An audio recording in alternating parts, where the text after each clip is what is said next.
토익 인텐시브 Part 5 첫 번째 시간 시작하겠습니다. 오늘 살펴볼 내용은 첫 번째, 토익 Part 5가 포함되어 있는 RC의 Reading Comprehension의 구성을 파악하도록 하고요.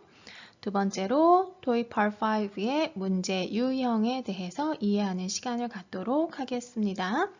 그리고 세 번째로 고득점을 위한 학습 전략에 대해서 이야기해 볼 거예요. 자, 그럼 첫 번째로 토익 RC의 구성에 대해서 살펴보도록 할까요? 자, 토익의 RC, 즉 Reading Comprehension 파트는 총 200문항 중에서 100문항이 해당이 됩니다. 문항 번호는 뒤쪽에 있죠? 101번부터 200번, 그리고 풀이 시간은 75분이 주어져요. 자, 파트별 문제 구성을 보게 되면 Part 5가 30문제, 그리고 Part 6가 16문제, 그리고 Part 7이 가장 많은 54문제로 구성이 됩니다.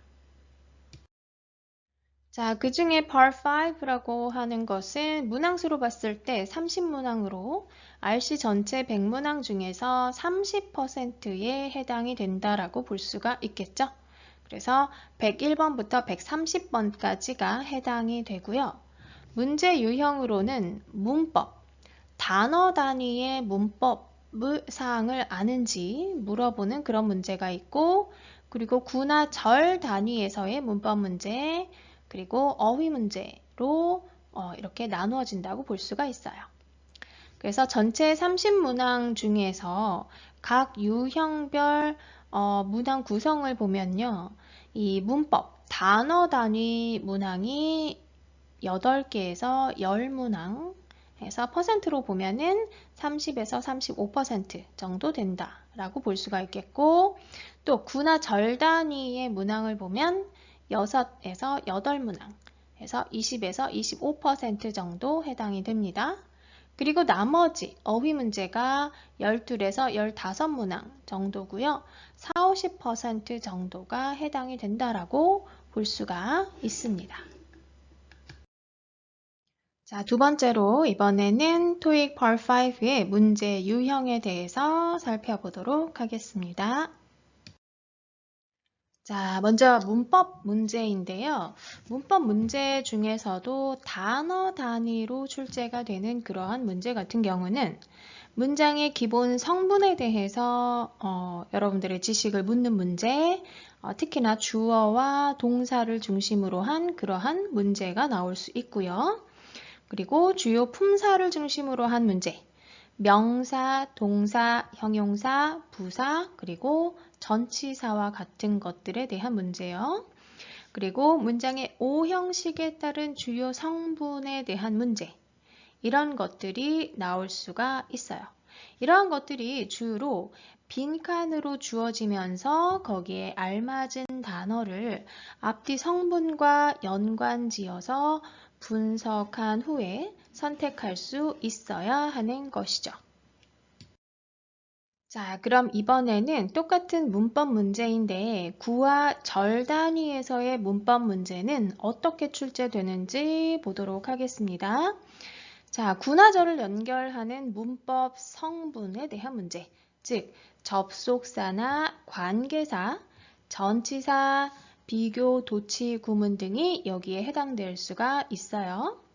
특징으로는 어휘별 그 각 문장 성분으로서의 그 고유의 의미, 그리고 연결하는 구나 절의 관계를 파악하는 문제, 그리고 별도로 각각이 갖고 있는 특징에 대해서 묻는 문제들이 나올 수가 있습니다. 그래서 아주 기본적으로는 문장 내에서 해당 성분이 맡고 있는 그러한 역할 또는 의미를 이해하는 것이 아주 중요하고요. 자, 문제 유형으로는 마치 어휘처럼, 어휘 문제처럼 보일 수 있다라고 하는 거는 문법 문제인데 서로 다른 그 어휘를 사용하기 때문에 해석이 필요한 어휘 문제처럼 보일 수 있지만 문법 문제이기 때문에 앞뒤 성분에 대한 분석이 중요하고 그런 다음에 빈칸에 알맞은 단어나 표현을 선택해야 해요. 자, 세 번째로 어휘 문제는 보기에 나오는 4개의 단어가 품사가 동일한 상태의 서로 다른 어휘가 나온다는 점이죠. 자, 특징으로는 2개의 전혀 관련 없는 오답, 그리고 2개의 비슷한 의미의 단어로 구성됨으로써 우리 학습자들이, 수험자들이 오답을 고르기 쉬운 그런 상황을 만들어주죠. 자, 그러면 빈칸에 해당되는 문장 성분 또는 품사와 의미상 가장 가까운 어휘와의 의미적 연결성을 파악하도록 하는 것이 매우 중요하다라고 할 수가 있습니다. 보통 우리가 어휘 문제가 풀이 시간이 좀 긴 이유는 문장의 처음부터 끝까지 다 해석을 하려고 하기 때문에 그래요. 하지만 빈칸에 해당되는 문장 성분 품사와 의미상이라고 했어요. 의미상이라고 하는 얘기는 그 위치상도 굉장히 가까운 위치에 있다라는 것을 의미를 하는데 그 의미의 연결성을 파악하는 것이 가장 중요하다라는 것이 핵심 내용이고 그리고 문제 유형은 품사는 같은데 서로 다른 어휘가 4개의 보기로 제시된다는 것이죠. 자, 그럼 이런 토익 Part 5에서 고득점을 막기 위한 학습 전략은 어떤 것이 있을지 살펴보도록 하겠습니다.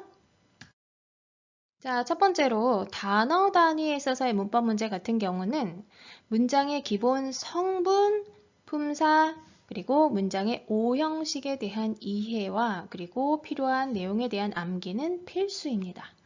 문장의 틀, 뼈대가 될 수 있는 부분이기 때문에 여기에 대한 정확한 이해가 없이는 여러분들이 이 문제를 잘 풀 수가 없는, 그러니까 확실하게 알고 있지 않았을 때 여러분들이 이제 그러한 문제에 대한 이해가 좀 부족할 수 있겠죠.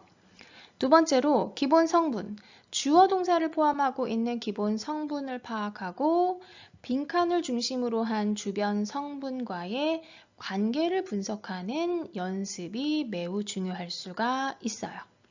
그래서 예를 들면 형용사 같은 경우는 명사를 꾸며주니까 동사 아니라 주어 앞에서 뭐 꾸며준다. 뭐 이런 식의 내용이죠. 그리고 실전 문제 연습을 충분히 함으로써 빈칸 중심의 최소 단위 9 내에서의 단어 간 연결 관계에 따른 그러한 정답을 선택함으로써 풀이 시간을 최소화하는 것이죠. 자, 75분이라고 하는 전체 RC의 풀이 시간 중에서 우리가 할애할 수 있는 Part 5에 대한 시간은 그리 길지 않습니다. 따라서 시간도 굉장히 중요한 문제다라고 할 수가 있어요. 자, 구와 절 단위에서의 문법 문제에서는 마찬가지입니다. 주요 성분의 특징이나 문장 내 역할에 대한 이해는 필수다라고 할 수가 있어요. 그리고 의미나 기능에 있어서 아주 유사점을 나타내는 성분 간의 구분을 명확하게 하는 것이 중요하죠. 예를 들면 전치사, 접속사, 또 접속부사, 접속사, 그리고 전치사. 의미는 비슷한데 기능이 다르기 때문에 품사에 따라 기능이 다르기 때문에 뒤에 어떤 어휘가 나오는지 뒤에 콤마가 뒤따르는지 이러한 특징에 따라서 구분할 필요가 있죠. 그리고 이와 같은 구절 단위의 그러한 성분들은 의미뿐만 아니라 문장 내 기능에 대한 정확한 이해가 필수라고 볼 수가 있어요.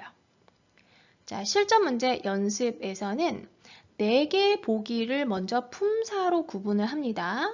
품사로 구분을 했을 때 어떤 것은 전치사고, 접속부사고, 접속사고 이런 것들을 구분해 놓은 다음에 빈칸의 앞뒤 성분을 구나 절 등으로 파악해서 오답을 소거하게 되죠.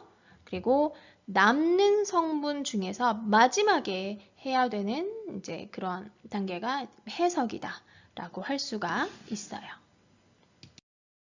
자, 세 번째, 어휘 문제에서는 먼저 4개의 보기를 확인을 하도록 하죠.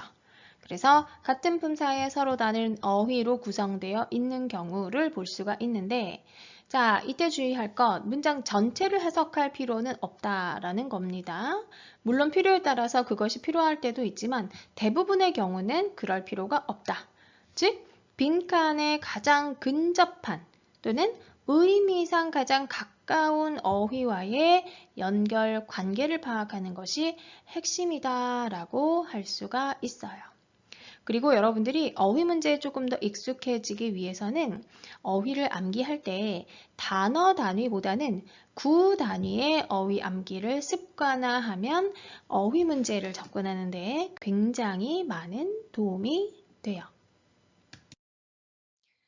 자, 그래서 우리 Intensive Part 5를 공부하는 데 있어서 여러분들이 명심해야 할 점은 첫 번째로 매일에 주어진 학습량을 채워주는 것입니다. 즉, 강의를 듣는 것과 문제풀기, 주어진 문제풀기를 반드시 해야 하겠죠? 그리고 가장 중요한 것, 모르는 문제를 그냥 넘어가면 안 되겠어요. 반드시 왜 해당 정답이 정답인지, 해당 문법 사항이나 이런 것들의 이론에 대한 근거를 찾아서 그것에 대한 이해를 반드시 하고 넘어가는 것이 중요해요.